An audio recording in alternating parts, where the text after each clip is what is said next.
Bom dia, meus amados, a graça e a paz do Senhor. Eu sou o pastor Rômulo Pereira, da Igreja Batista, Palavra da Graça, e hoje nós vamos estudar os Atos dos Apóstolos, capítulo 14, verso 16, que nos diz: No passado, ele permitiu que todas as nações seguissem os seus próprios caminhos. Bom, meus amados, estamos vendo aqui o que o apóstolo Paulo diz, diante de um ato de idolatria, que já comentamos em vídeos anteriores e vamos comentar ainda em vídeos seguintes, o ato de idolatrar um ser humano como se fosse um Deus. Uma percepção ali equivocada, no caso, que o apóstolo Paulo aqui está tirando das pessoas, removendo das pessoas esse engano. Mas aqui, nesse verso que estamos estudando hoje, ele fala algo que para mim é muito interessante, que ele diz que Deus permitiu que as nações seguissem os seus próprios caminhos no passado. O que isso quis dizer, queridos? Quer dizer que então, bom, porque qual que é a concepção que muitos têm? Ou a pessoa cria lá no Antigo Testamento, cria que o Messias viria, ou no tempo presente, ou a pessoa aceita Jesus ou está condenada, vai para o inferno, acabou. Isso para mim é algo muito estranho, porque às vezes uma pessoa nunca ouviu falar de Jesus, como por exemplo que o apóstolo Paulo diz, as nações, a imensa maioria, nunca havia ouvido falar, sequer ouvido falar do povo judeu, muito menos das suas escrituras, muito menos do seu Deus. O povo judeu é um povo minúsculo, de um canto do mundo que tinha importância irrisória para a imensa maioria das civilizações, mesmo as civilizações próximas, quanto mais as civilizações distantes. Uma China, uma Índia, ou as Américas aqui, esses povos nunca ouviram falar das Escrituras, quanto mais de Jesus aqui, que em Atos 14 ainda é uma história muito recente. E o que acontece então? Deus, como está escrito, permitiu que as nações seguissem os seus próprios caminhos. O que isso quis dizer? Muitas pessoas acham, bom, não ouviu falar de Deus, não seguiu a Deus, está tudo condenado, vai tudo para o inferno, ou vai deixar de existir, pronto, não houve salvação para esse povo, acabou. Isso é tratar o ser humano de uma forma desumana para mim. Quanto mais, se é inferior ao humano, inferior à compaixão mínima e básica humana, eu acho que até algo cruel, quanto mais imputar isso a Deus, que Deus vai tratar o ser humano assim. Não, nunca ouviu falar de mim, tchau, um abraço, não quero saber, vai para o inferno, morra. Eu acho isso tudo lamentável, eu acho esse tipo de entendimento horroroso. Assim, objetivando tanto glorificar a Bíblia, endeusar a Bíblia, que você diaboliza Deus. Nunca ouviu falar da Bíblia? Que vá para o inferno. E com isso você diaboliza Deus. É assim que Deus vai tratar um ser humano que nunca ouviu falar dele? E aqui o apóstolo Paulo diz, olha, aquelas nações que nunca ouviram falar do Evangelho, nunca ouviram falar das Escrituras, Deus permitiu que seguissem os seus caminhos. Vão ser julgados, obviamente, pelos seus caminhos. Mas à luz do que compreenderam, à luz dos princípios básicos da humanidade, bondade, compaixão, misericórdia, tolerância, justiça, honestidade. Mas não se leram ou não a Bíblia. Se adoraram a Deus de um jeito X, de um jeito Y. Pelo amor de Deus. Que tenham tido algum contato com o divino, tenha dado o nome que seja a esse divino, mas buscaram se submeter à bondade que aprendiam, que compreendiam do universo, da energia, do astral, do abstrato, da filosofia, do que quer que seja, mas buscavam seguir com sinceridade o melhor que compreendiam. É isso que eu percebo agora, claro, como o apóstolo Paulo está dizendo, agora que nós chegamos com a mensagem superior, não rejeite a mensagem superior para ficar com algo inferior. Agora, se vocês não tiveram esse superior, o Evangelho, o ensino de Jesus, o ensino das Escrituras, que sigam o melhor possível na cultura, no aprendizado que tiveram. Lá em Atos 17, por exemplo, o apóstolo Paulo diz, no passado, nós vamos chegar lá ainda um dia, Atos 17, verso 30, ele diz, no passado Deus não levou em conta essa ignorância. O que não conheceram, conhecer Deus, não vai levar em conta. Mas agora que a pessoa recebe uma instrução do Evangelho, ordena que todos, em todo lugar, se arrependam. Então, a quem chegar essa... Veja que eu não estou falando só de civilizações antigas, que nunca ouviram, mesmo hoje. As pessoas que nunca ouviram falar de Jesus, ou quando ouvem falar de Jesus, ouvem falar de um Jesus que quer o seu dinheiro, que quer que você submeta a um monte de regras estranhas, né, como algumas supostas igrejas ensinam. A pessoa não quer isso, não é quem está rejeitando Jesus, está rejeitando esse tipo de ensino, esse tipo de exploração da fé. Ou, como em países fechados, que entendem Jesus como um ocidente que quer divulgar princípios materialistas, ou uma moral, uma ética corrompida, como há em muitos países aqui do Ocidente, o Oriente muitas vezes rejeita. Então, esse é o ponto. Em Mateus 11, por exemplo, Jesus diz: eu lhes afirmo que no dia do juízo haverá menor rigor para Tiro e Sidom do que para vocês. Haverá menor rigor para Sodoma do que para vocês. Falando aí para Betsaida, para Corazim e para Cafarnaum.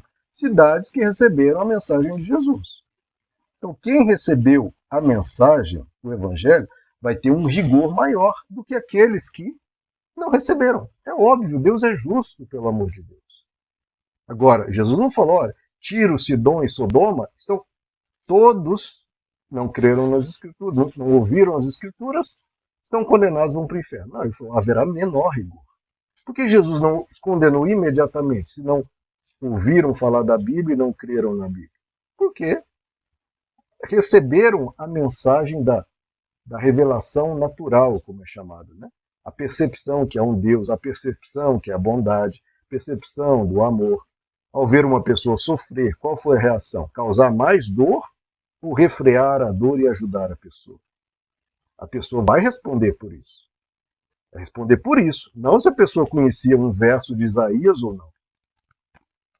Agora, então Jesus não falou, Tiro, Sidom e Sodoma, todos estão condenados em inferno. Não, ele falou, haverá menor rigor.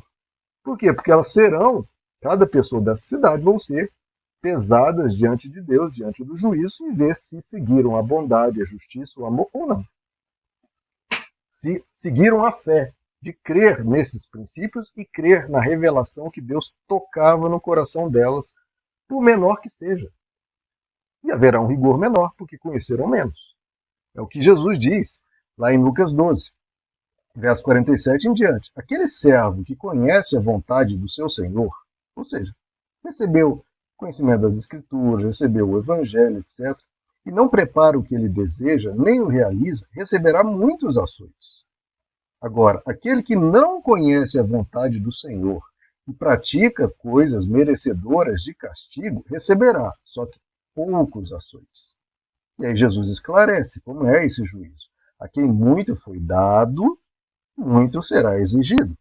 E a quem muito foi confiado, muito mais será pedido.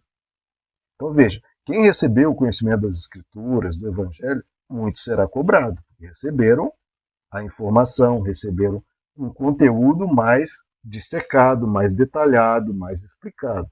Agora, quem recebeu menos, nas culturas e nas civilizações, em todos os lugares do planeta, a pessoa será cobrada em relação àquilo que ela recebeu, não em relação àquilo que ela não recebeu. O que é óbvio, pelo amor de Deus. A pessoa vai ser cobrada por algo que ela não recebeu. Deus vai chegar para uma pessoa lá da Nova Zelândia, há 3.000 anos atrás, onde nunca se chegou jamais qualquer ensino das Escrituras, há 3.000 anos atrás, nunca. Não sabia nem quem é Israel, nem quem é Isaías, quem é Jeremias, nada. Quanto mais Jesus. 3.000 anos atrás, nunca nada chegou na Nova Zelândia. Certo?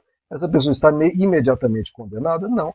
Ela vai ser cobrada de acordo com o que ela compreendeu da vida, da sua história, da sua percepção, do seu aprendizado. Não é uma condenação imediata. De novo, isso seria arbitrário, seria cruel e seria um Deus diabólico, praticamente. Olha o que Jesus diz em João 9. Eu vim a este mundo para julgamento, a fim de que os cegos vejam e os que veem se tornem cegos. Alguns fariseus que estavam com ele ouviram-no dizer isso e perguntaram: acaso nós também somos cegos? Jesus diz: se vocês fossem cegos, olha só, se vocês fossem cegos, se vocês não tivessem conhecimento, se vocês não tivessem aprendido, não seriam culpados de pecado. Mas, agora que dizem que podem ver, a culpa de vocês permanece. Isso para mim é muito claro. Jesus diz: aqueles que são humildes, que são simples, olha, eu não conheço muito. Não conheço muito sobre Deus, não conheço muito de como é a espiritualidade, como é que é a realidade disso. Isso se aplica tanto a hoje quanto a 3.000 anos atrás, em todas as civilizações, em todo lugar. Olha, eu não sei muito, mas o que eu sei, eu procuro praticar. O que eu sei que é correto, o que eu sei que é bom, o que eu sei que é justo, o que eu sei que é amoroso, eu procuro praticar. Jesus diz: olha, esses aí não vão ser culpados de pecado, porque eles mesmos reconhecem que não sabem muita coisa, mas o que sabem, atuam, atendem. Agora, aqueles que dizem que vêm, aqueles que receberam o conhecimento e não praticam, aí a culpa permanece. Então, queridos, para mim isso é muito claro. Em Romanos 2, eu acho que o apóstolo Paulo deixa tudo isso muito claro. Romanos 2, a partir do verso 14, ele diz: de fato, quando os gentios, ou seja, as civilizações, as nações que nunca receberam as escrituras, os gentios que não têm a lei, ou seja, não têm o Antigo Testamento, não têm a Bíblia, quando esses gentios praticam, olha só, naturalmente o que a Bíblia ordena, tornam-se Bíblia para si mesmos, embora não possuam a Bíblia. Aqui o texto original fala lei, mas eu estou traduzindo Bíblia, que é o termo que mais utilizamos. Então, quando os povos que não têm a Bíblia praticam o que a Bíblia ordena, tornam-se Bíblia para si mesmos, embora não a possuam, pois mostram que as exigências da Bíblia estão gravadas em seus corações. Disso dão testemunho. Então, vocês não têm a Bíblia, de onde que eles aprendem isso? De onde que eles começam a praticar? Disso dão testemunho. A consciência deles, então a consciência deles vai falando: olha, não faça isso, faça tal coisa. A consciência, os pensamentos deles, ora acusando-os, ora defendendo-os. Então eu vejo que o apóstolo Paulo, eles não têm a Bíblia, mas se praticam o que o coração deles lhes ensina, eles se tornam Bíblia para eles mesmos e eles honram a Bíblia que existe com esse aprendizado. Romanos 2, versos 14 e 15. E nos versos 26 a 29 ele diz: se aqueles que não são circuncidados, não foram batizados, não leram a Bíblia, não conhecem nada, obedecem aos preceitos da Bíblia, não serão eles considerados circuncidados ou batizados? Aquele que não é circuncidado ou batizado fisicamente, mas obedece à Bíblia, condenará você que, tendo a Bíblia e o batismo, é transgressor dessa Bíblia. Então ele diz: não é judeu, não é cristão quem o é apenas exteriormente. Nem é circuncisão ou batismo o que é meramente exterior e físico. Não. Judeu e cristão é quem o é interiormente. E circuncisão e batismo é operado no coração, pelo Espírito, e não meramente por algo escrito. Para estes, o louvor não provém dos homens, mas de Deus. Entenderam, queridos, como isso se dá? A pessoa, se não tiver a Bíblia, mas pratica tudo que a Bíblia ordena, Deus vai condenar? A consciência deles é a Bíblia que eles têm. Os pensamentos, as emoções, o que eles compreenderam da vida, da existência, da experiência humana, da história, ou dos sábios da sua cultura, o que eles aprenderam se torna a Bíblia que eles têm. E se eles praticarem e honrarem esses preceitos que estão na nossa Bíblia, e eles estão honrando lá, com pouco conhecimento, com conhecimento às vezes até deturpado, enganoso, etc., mas honram. O que o apóstolo Paulo diz? Esses vão condenar aqueles que têm a Bíblia, dizem que creem na Bíblia e não a praticam. Então ele diz: quem é judeu? É quem fez, ou quem é cristão? É quem fez ritos ou quem o é interiormente? Então é isso que nós precisamos compreender. Não é o físico, não é o escrito, não é o rito. É quem segue, é quem obedece, é quem honra. Então, quem obedece aos princípios das Escrituras, conhecendo as Escrituras, a Bíblia como nós conhecemos, ou não, o que importa é o que a pessoa é. O que a pessoa vive, o que a pessoa segue. Se a pessoa vive as Escrituras, segue as Escrituras, obedece à bondade, à justiça, o amor, a honestidade, a integridade, a compaixão, a misericórdia, a pessoa está seguindo as Escrituras ou não. Então, o apóstolo Paulo diz, essa pessoa nunca foi batizada, nunca foi circuncidada, mas interiormente é batizada e é circuncidada.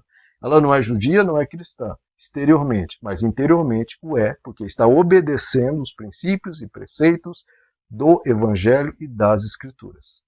As exigências da Bíblia estão gravadas em seus corações. Olha que frase forte. As exigências da Bíblia estão gravadas em seus corações e eles tornam-se Bíblia para eles mesmos, porque eles praticam naturalmente o que a Bíblia ensina, eles praticam, embora não possuam na Bíblia, eles praticam. Mesmo sem ter a Bíblia, eles praticam, eles vivem. É o que o apóstolo Tiago diz.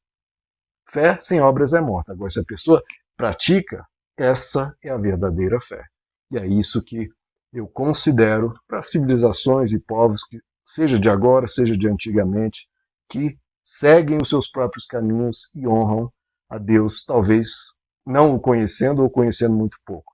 Não conhecendo as Escrituras ou conhecendo muito pouco. A questão é o que a pessoa vive, o que a pessoa é. E, de novo, Deus não condena a pessoa imediatamente porque não conhece um verso das Escrituras. Ela não conhece o verso de Isaías 26, verso 13. Mas talvez ela pratica. Talvez não conheça ali Êxodo 20, mas pratica. Então, esse não é o conhecimento necessário, não o que está escrito em uma determinada página, mas conhecer na vida, conhecer praticando, ela não sabe o que está escrito em alguma determinada página, mas está vivendo isso. Então, essa é a pessoa que sabe. Agora, tem gente que sabe o que está escrito em um determinado verso, mas não vive, não pratica. Esse não sabe. Quem sabe é aquele que, sem saber o texto, pratica. Quem não sabe é a pessoa, sabendo ou não o texto, não pratica. Meus amados, que Deus os abençoe.